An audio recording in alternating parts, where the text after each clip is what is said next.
J'élèverai ma voix pour chanter que Dieu est saint. Bonjour, chers frères et sœurs, bienvenue sur la chaîne Jésus-Christ Elohim, la chaîne d'éducation chrétienne et de partage de la sainte parole de Dieu. Je suis donc le frère Arsène Toby, je m'invite aujourd'hui chez vous pour partager ce message, le langage du chrétien. Le langage du chrétien. Je vais donc lire la parole, donc c'est dans Matthieu 26, du verset 69 au verset 73. Cependant, Pierre était assis dehors dans la cour.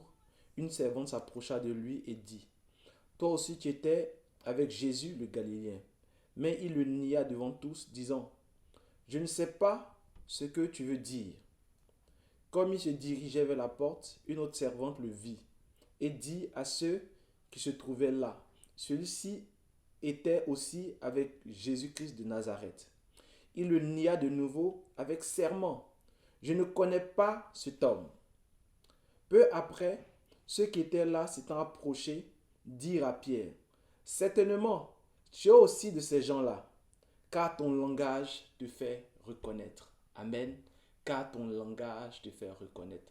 On connaît donc toute cette histoire où Pierre renie vraiment le Seigneur avec serment, avec véhémence.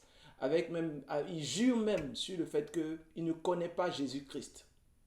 Mais il y a quelque chose que la troisième personne dit qui est très important, car ton langage te fait reconnaître. Amen.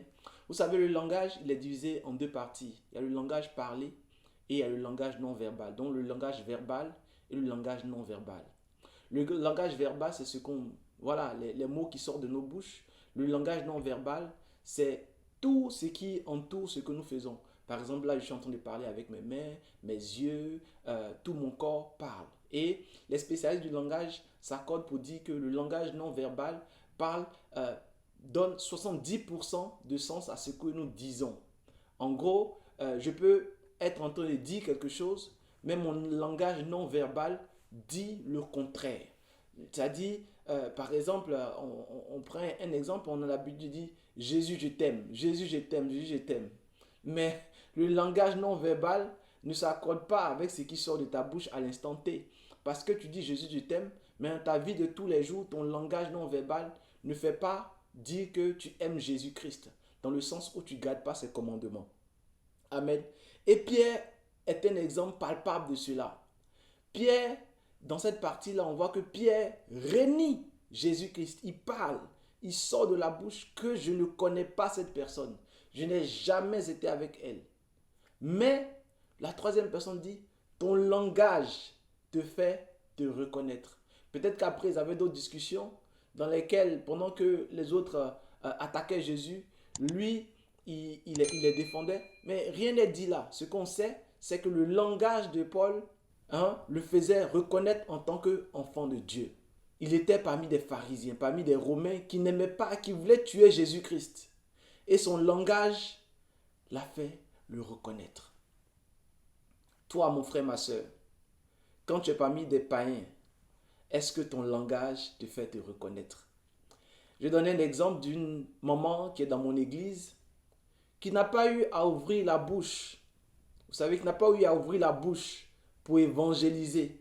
Son langage corporel, la façon dont elle est vêtue, la façon dont elle aborde les gens, a évangélisé quelqu'un qui est venu lui demander, mais qu'est-ce qui se passe? Pourquoi tu es comme ça? Elle dit, non, je suis chrétienne. Elle dit, je viens à l'église parce que ton langage, ta façon de te comporter parmi nous m'a évangélisé. Le langage doit parler. Ta façon de t'habiller doit parler quand tu es chrétien. Ta façon d'être doit parler. Les mots qui sortent de ta bouche doivent parler à ta place.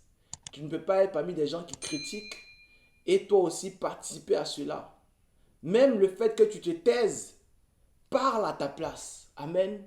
Ton langage en tant que chrétien est important parce qu'il témoigne. Il parle plus fort que tes mots. Il parle plus fort que tes mots. Il parle plus fort que tes mots.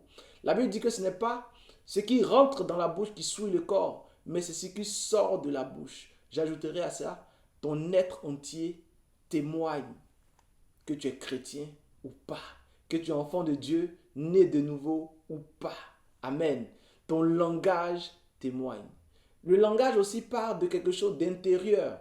Parce que pour que ton corps parle à la place de tes mots, il faut qu'à l'intérieur quelque chose se passe. Il faut qu'à l'intérieur tu sois convaincu de ce que tu es en train de faire, de ce que tu es en train de dire. C'est en ce sens-là que tes gestes ne sont plus calculés.